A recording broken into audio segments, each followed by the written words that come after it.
Bonjour à toutes et à tous et bienvenue sur la chaîne Tout faire maison. Aujourd'hui, je vous propose une petite recette festive, recette du cougnou au raisin.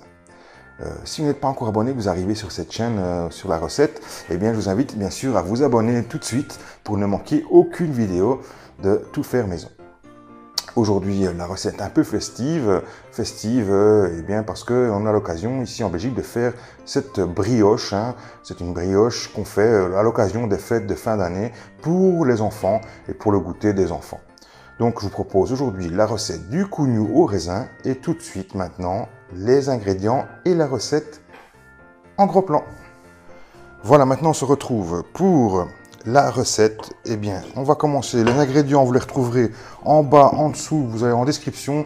Je ne vous détaille pas tous les ingrédients, vous les verrez en dessous de cette vidéo. Alors tout d'abord, 600 g de farine ici, que j'ai tamisé par moi-même, parce que voilà, bon là généralement les farines sont fluides, mais j'ai préféré la tamiser quand même pour pas avoir de grumeaux.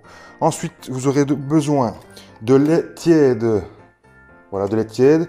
Dans ce lait tiède, on va rajouter, pour ma part, de la levure sèche, 10 g de levure sèche ou 40 g de levure fraîche. On la met dedans et on la fait, bien sûr, on la mélange un petit peu pour qu'elle commence à s'hydrater.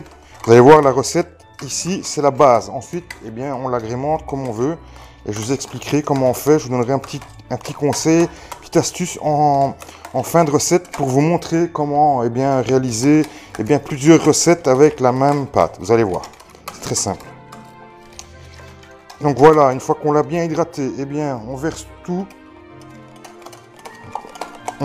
dans le bol mélangeur. Bol mélangeur pour moi électrique. Après, si vous avez le courage de le faire à la main, vous pouvez, il n'y a pas de souci. Une fois que vous avez mis ces deux choses dans le bol, on commence à mixer. Je ne vais pas vous montrer parce que ça fait beaucoup de bruit, je vais vous passer ça, mais le son sera sûrement diminué, mais il faut mélanger. Je vous montrerai le résultat que vous devez avoir.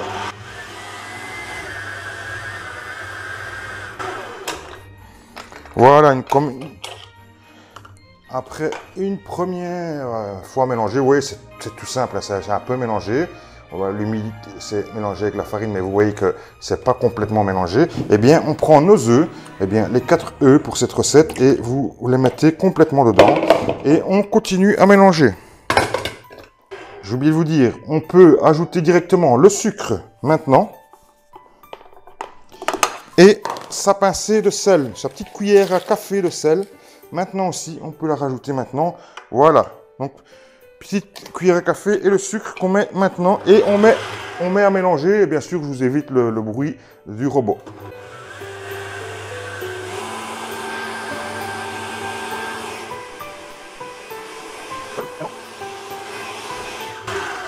Voilà, après 30 secondes, vous allez remarquer qu'il y a de la farine qui reste collée sur le côté. Eh bien, vous prenez une cuillère en bois et vous rajoutez tout au milieu pour que le mélange puisse bien se mélanger convenablement, que ce soit bien homogène.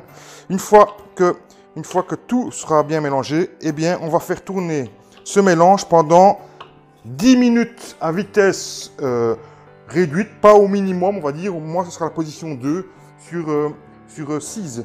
Voilà, position 2 sur 6, donc ce sera quand même minimum, mais pendant 10 minutes. Il faudra bien que ce soit lisse, mais ça je vous montre le résultat après les 10 minutes. Donc on se retrouve tout de suite, et moi je vais faire mélanger ça, et je vous évite toujours le robot. Allez, à tout de suite. Vous allez devoir obtenir une pâte assez lisse, comme ceci.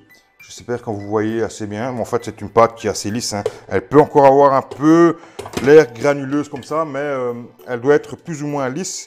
Il est bien important de respecter les 10 minutes ici qu'on vient de faire. C'est important pour ne pas avoir de grumeaux. C'est vraiment important. Après ces 10 minutes, eh bien, c'est pas terminé puisqu'il y a encore du beurre à rajouter. Et ça, on va le rajouter au fur et à mesure pendant que le robot tourne. Donc, c'est simple. On rajoute des petits morceaux de tout le beurre. On coupe en petits morceaux et on rajoute à chaque fois jusqu'à temps qu'on le voit disparaître dans la pâte.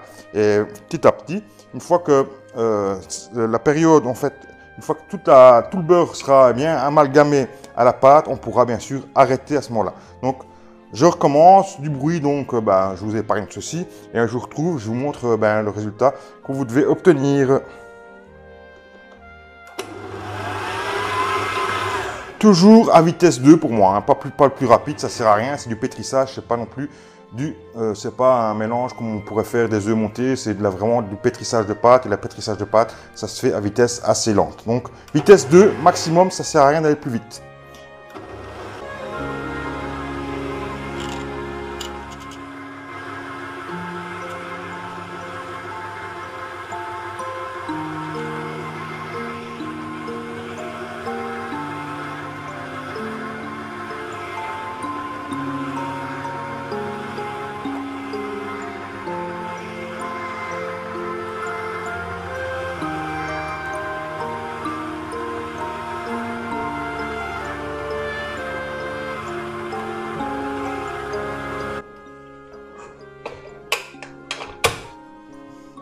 Voilà, donc là maintenant le mélange de la pétrissage de la pâte est terminé. On a plus ou moins pétri pendant 15 minutes. Hein, donc il faut vraiment prendre le temps de bien pétrir et de bien laisser. Et ça doit être vraiment une pâte qui devient très très élastique. Vous allez voir, très élastique. Et donc moi maintenant je vais la débarrasser dans un récipient assez grand.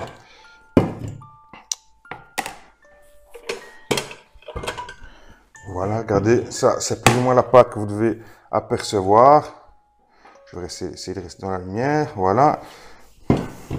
Je vais maintenant la débarrasser dans un récipient pour qu'elle puisse, tout simplement, elle va pouvoir, comme ça, monter. Hein. On va devoir la faire doubler de volume minimum, vous allez voir. Et donc, je la débarrasse. Voilà, on obtient donc une pâte assez lisse, comme ceci, qui est assez plastique, qui est assez mastoc. Hein. C'est très très mastoc comme ça, comme on pourrait dire. C'est une pâte maintenant qu'on va laisser, bien sûr, dans un coin de la cuisine où il fait assez bon, pas trop chaud non plus, mais où il n'y a pas de courant d'air. Moi, par exemple, je vais le mettre dans un four. Dans un four, la température, bien sûr, four éteint, la température ne bougera pas puisqu'on ne va pas ouvrir la porte, on ne va pas faire de courant d'air, et donc c'est l'idéal pour moi. Donc pour moi, dans un four, juste avec la lumière du four allumée, et on va la laisser plus ou moins 2 heures. Mais bon, ça c'est un petit peu comment il fait. S'il fait chaud, si pendant que vous allez faire ça, ou s'il fait pas trop chaud, ça dépend un petit peu de votre environnement, on va dire. S'il fait assez bon, chez moi il fait plus ou moins 22 degrés à l'heure actuelle dans la cuisine. Donc à mon avis, 2 petites heures, voire 1 heure et demie minimum. Et puis la pâte sera doublée de volume. Ça, c'est à vous de voir un petit peu comment va réagir votre pâte selon votre chez vous. Donc on se retrouve une fois que la pâte a bien doublé de volume, et je vous montre le façonnage des petits cougnous, et je vous montrerai aussi comment les garnir. Voilà, tout simplement. Allez, à tout de suite pour vous, et pour moi ce sera dans 2 heures. À tout de suite. Voilà, on se retrouve maintenant plus ou moins 2 heures plus tard. Vous voyez bien que la pâte a bien gonflé, bien gonflé, plus ou moins doublé de volume, hein, ça c'est le minimum. Ensuite, on va retirer, on va débarrasser la pâte sur la table, hein, sur une table, pour pouvoir pouvoir un petit peu la travailler, un petit peu la dégazer. Alors, on enfarine bien le plan de travail ou sa table. On allume son four à 200 degrés parce qu'on va le préchauffer. Voilà, on se met un peu de farine sur les doigts parce que c'est une pâte qui est assez collante, hein, donc voilà. Et on va un petit peu la dégazer en la travaillant un tout petit peu, minimum, pas beaucoup, hein. Juste le fait de la dégazer.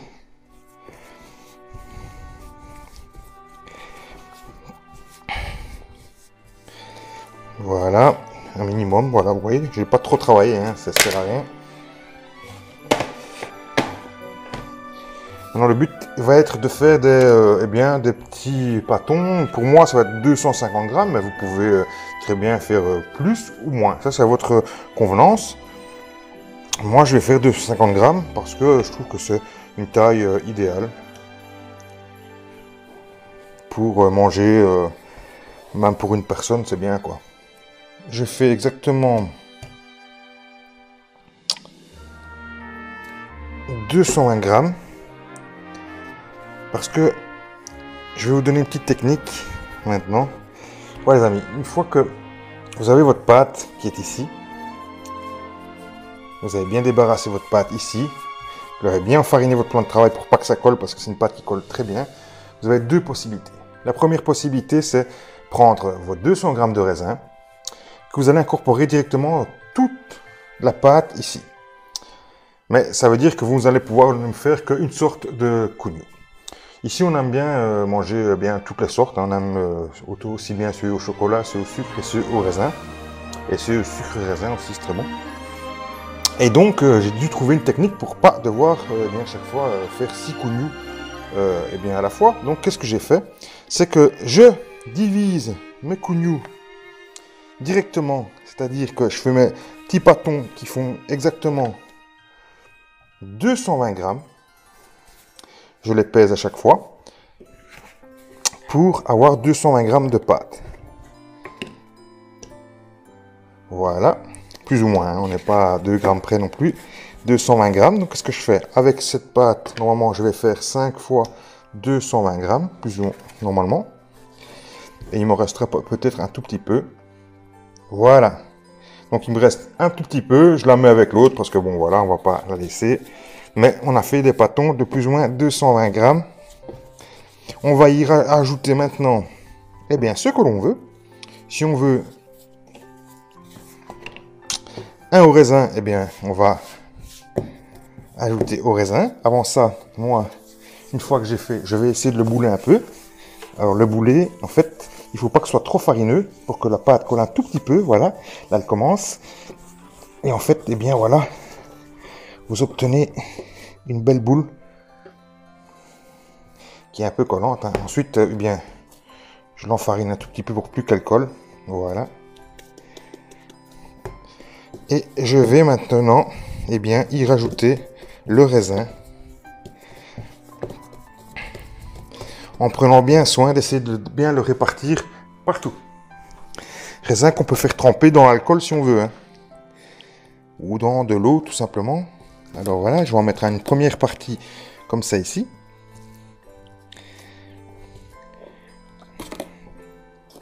Voilà, ici on a rajouté plus ou moins 30 grammes hein, pour arriver aux 250 grammes de raisin.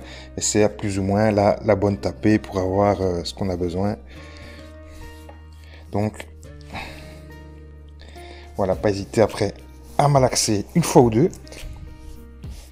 Et on va s'amuser à faire eh bien, la forme que l'on veut. Moi, je vais faire la forme habituelle des cougnous, qui est celle-là.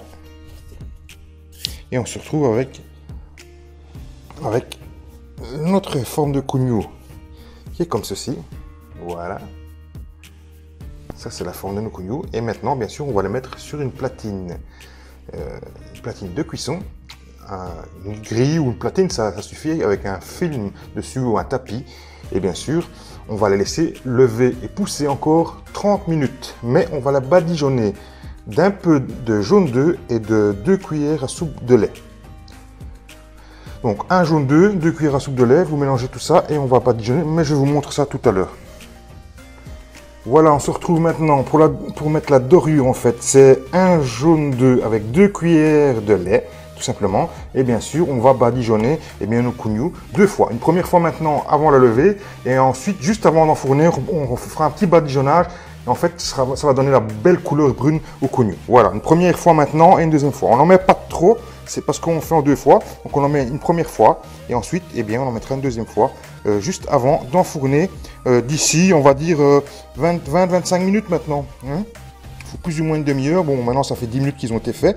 Plus ou moins une demi-heure. Ils vont gonfler encore un petit peu hein, à chaque fois. Par contre, on essaie d'en mettre bien partout. C'est important. Parce que si vous n'en mettez pas à un endroit, ils vont rester blancs. Et un cougnou blanc, c'est pas beau. C'est un cougnou, il faut qu'il soit vraiment brun. Donc, important.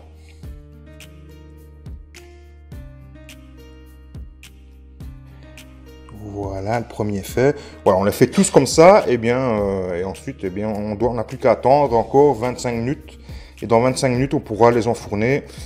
Et on n'oublie pas maintenant, si on n'a pas encore allumé son four, c'est vraiment le moment d'allumer, vraiment le dernier moment. On l'allume, on le met sur 200 degrés, voilà, en chaleur statique et non tournante, hein, chaleur statique à 200 degrés. Et voilà, on attend plus que ça préchauffe et dans 20 minutes, 25 minutes, eh bien, on se retrouve et on enfournera les cougnoux, ok? Allez, à tout de suite. Voilà, une demi-heure est passée et maintenant, eh bien, on n'a plus qu'à les enfourner pendant 14 minutes à 200 degrés. Donc, je dis 14 minutes pour moi, mais ça peut être 12 pour vous selon votre four, ou 15 ou 16. Donc, 14 minutes pour moi, mais vérifiez à partir de 12 minutes si jamais ils sont déjà assez cuits. Et s'ils ne sont pas assez cuits, eh bien, laissez à chaque fois une minute en plus en les surveillant. Voilà, donc on se retrouve bien tout de suite à la fin de la cuisson pour faire bien le débrief final, pour vous montrer un peu à quoi ça ressemble et pour vous donner les 2-3 choses à retenir et surtout à faire attention. Voilà, on les enfourne et à tout de suite. Voilà, la recette est terminée. Voici ces beaux cougnoux, ils sont magnifiques, ils sont très très bons, on a envie de les croquer pour les manger. Eh bien, j'espère que cette recette vous plaira, j'espère que vous allez la faire. Dites-moi bien sûr en commentaire si vous faites la recette et ce que vous en avez pensé, c'est toujours intéressant. Je vous donne 2-3 petits renseignements pour des petites astuces pour ne pas louper. Alors ce qu'il faut faire attention, c'est bien malaxer la pâte avec le robot, il faut vous laisser bien sûr 10 minutes au moins à vitesse assez lente parce que c'est un pétrissage qui doit se faire pour éviter les grumeaux. Moi je vous conseillerais aussi de tamiser votre farine avant de pouvoir mettre votre farine dans le bol, c'est intéressant, même si les farines de maintenant sont assez fluides, même moi je la fais quand même, je tamise mes farines. Alors si vous voulez faire plusieurs sortes de cougnoux avec la recette que je vous donne ici, qui se trouve bien sûr en description, eh bien au lieu d'incorporer tout d'un coup, eh bien, par exemple, vos raisins pour toute la recette, eh bien, façonnez vos petits cougnoux et vous incorporez plus ou moins une trentaine de grammes de ce que vous voulez. Hein. Si c'est du sucre, vous incorporez du sucre. Si c'est du raisin, vous incorporez du raisin ou du chocolat ou rien du tout. Vous faites à votre guise. Mais voilà, c'est une petite astuce que je vous donne pour ne pas devoir faire à chaque fois des recettes complètes de 6 cougnoux ou 5 cougnoux, eh bien, complètement de raisin ou de chocolat ou de sucre. Voilà, maintenant bien laisser bien sûr reposer les pâtes, c'est très important, il faut au moins 2 heures au moins de repos et ensuite encore une demi-heure de repos. Badigeonnez bien sûr 2 fois votre pâte à l'œuf, une première fois au tout début avant que la pâte lève une première fois et à la fin juste avant de l'enfourner, eh bien vous badigeonnerez encore une deuxième fois de votre jaune d'œuf ou même le blanc d'œuf. Si vous n'avez plus assez de jaune d'œuf, vous pouvez le faire avec juste le blanc, ça suffit, il n'y a pas de souci. Voilà, toutes les astuces, je vous les ai données. Maintenant, la recette et la vidéo se terminent. Je vous dis à très bientôt, je vous dis à la prochaine. Et n'oubliez pas de rester connecté et de vous abonner. Salut!